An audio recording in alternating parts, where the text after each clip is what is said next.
Greetings, how are you? Today we are going to look at numbers.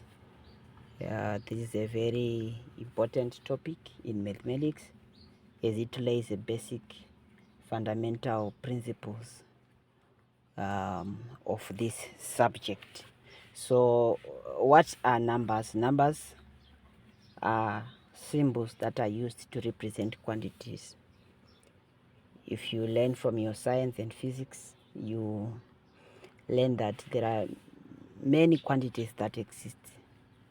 Though they fall into two groups, we have what we call basic quantities and what we call derived quantities. For us to represent all those quantities well, we use numbers. So these are symbols that are used to represent those quantities. So we have different types of numbers, which is very important. You have to know these types of numbers so that they will help us wherever we will be dealing with problems. We will know how to deal with them because we will be understanding the nature of the numbers which we will be dealing with. So there are different types of numbers, namely natural numbers, whole numbers, integers, rational numbers, irrational numbers, real numbers, and what complex numbers. So we will dive into each and every type of numbers. To begin with, we will start with natural numbers. Natural numbers are also called counting numbers because these are numbers that are used for counting.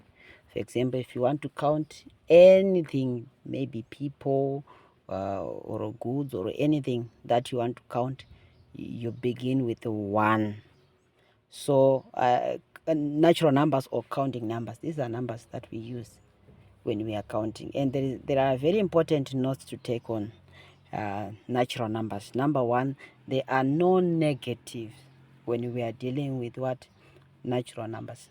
Secondly, there are no fractions or decimals, meaning that the natural numbers, they begin at 1 and the list goes endless.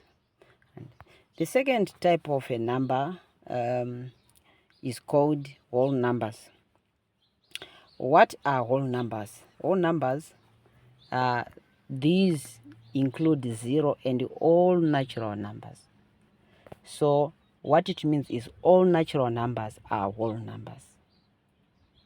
The only difference between natural numbers and whole numbers is that whole numbers include 0, which is not a natural number. So the same thing applies. In whole numbers, there are no negatives as well. Then there are no what? Fractions or decimals. For example, 0, 1, 2, 3, 4, 5. The list goes endless. Then thirdly, we have what we call integers. Integers, these are positive and negative whole numbers. So when a whole number carries with it a negative or a positive sign, now it is now being called an integer. So -2, -1, 0, 1, 2, 3, these are now called what? Integers. So whole numbers cannot be negative, but when a whole number carries with it a negative sign, then automatically it becomes a what? An integer. So in integers, we do not have fractions or decimals, but we have negatives and what? And positives. Right. The other type of numbers is called rational numbers. Rational numbers, these are numbers that can be expressed in the form P over Q, where P and Q are integers and Q is not equal to 0. So in simpler terms, we are saying rational numbers. These are numbers which we can express as integers over naturals, because in natural numbers we do not have a 0. So any number that can be expressed in this form, integers over naturals, then it becomes a what? A rational number. For example, half minus 3/4, 0.5, 5. These are what we call what? Rational numbers. So note this important point, that in rational numbers we also have integers. We also have what we call terminating and repeating decimals. What we call terminating decimals are decimals in which there are no repeating numbers after the comma. These decimals, the number just get into that number and it ends. It does not continue recurring. So this is what we call what rational numbers. They include terminating and repeating decimals. For example, 0,3333333. This is a repeating decimal. It also falls into this category of rational number. Then the next is the opposite of rational numbers, is called irrational numbers. And these numbers, they cannot be expressed as P over Q.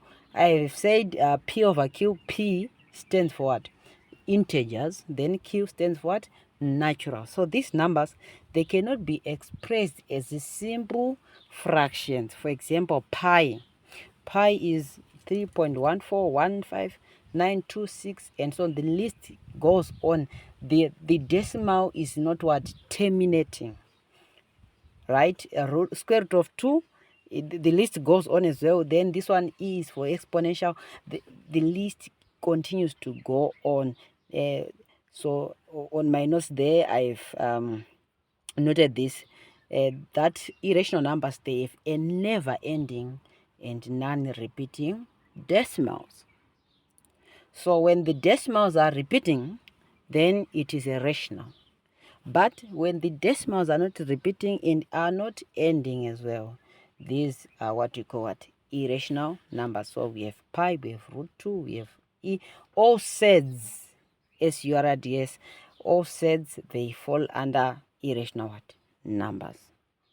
When we are talking of sets, we are talking of numbers which are not whose square roots are not perfect squares, are not square roots of perfect squares, right? Then we have what we call real numbers. What are real numbers? By definition, real numbers, these include rational and irrational numbers. So all numbers that we know that can be written on a number line, all numbers, they fall under what? Real numbers. They can be negative, they can be positive, they can be decimal, they can be all these numbers. They include rational and irrational what? Numbers. We can call them real numbers. So what we are talking about is any number that exists is a real number, and the opposite of those real numbers are what we call complex numbers. Complex numbers are numbers that do not exist. So they have a real part, then they have what we call an imaginary part that can only be imagined of, but in actual essence does not exist. For example, we have 2 plus 3i, where our I is equal to the square root of what? -1. And I squared is equal to -1. So these we will look at when we shall be dealing with complex numbers in engineering, mathematics, or even not in physics when you are dealing with vectors. So these are numbers, and we can actually summarize it using this summary table. In natural numbers, counting numbers, we just add 0 to natural numbers to get whole numbers. Then we add negatives to all numbers to get integers. Then we add fractions or decimals to integers to get what call rational numbers. Then we add non-repeating decimals to rationals to get what we call what? Irrational numbers. We understand. So real numbers, they are rational plus irrational, but complex numbers, they are real plus imaginary numbers. So this is how we can simply classify these numbers. We have these examples, only 5 of these. Identify the type of each number. 7 is a natural number. 7 is also a whole number. 7 is also an integer. 7 is also a what? A rational number. Minus 3 is an integer. 1.5 is a rational number. 1.5. Then square root of 3 is a z. A z is an irrational number. Then 2 plus 5i, this one is a what? Is a complex number. So this is as simple as that. Then we have other specific types of numbers that we can deal with. These are branches of all these numbers that we were dealing with. For example, we have what we call even numbers. Even numbers, these are multiples of 2. What is a multiple? A multiple is a number that is divided by 2 or more numbers without them leaving a remainder. So for example, 4 is a multiple of 2. So even numbers, these are multiples of 2, meaning they are numbers which can be divided by 2 without leaving a remainder. We have what we call also prime numbers. These can only be divided by 1 and itself. For example, what we are just saying is a prime number is a number that has only 2 factors, that is 1 and itself. For example, we have 2, 3, 5. 1 is not a prime number because it has only 1 factor, which is itself.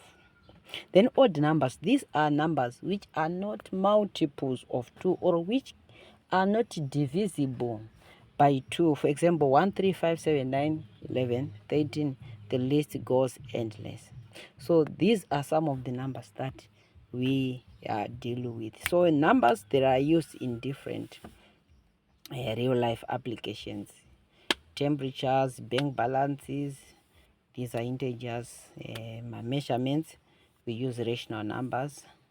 Even in money, complex numbers, we use them in what? In engineering, when we are dealing with what? Vectors. So what is our conclusion? Our conclusion is numbers, they are actually categorized based on their properties, and each type has its own purpose. Lastly, understanding the types of these numbers builds a strong maths foundation. So for us to have a firm foundation in mathematics, we have to understand these types of what? Of numbers. Thank you. You may do us favor by just subscribing so that each time we upload a new video, you get a notification. Thank you. Until we meet again.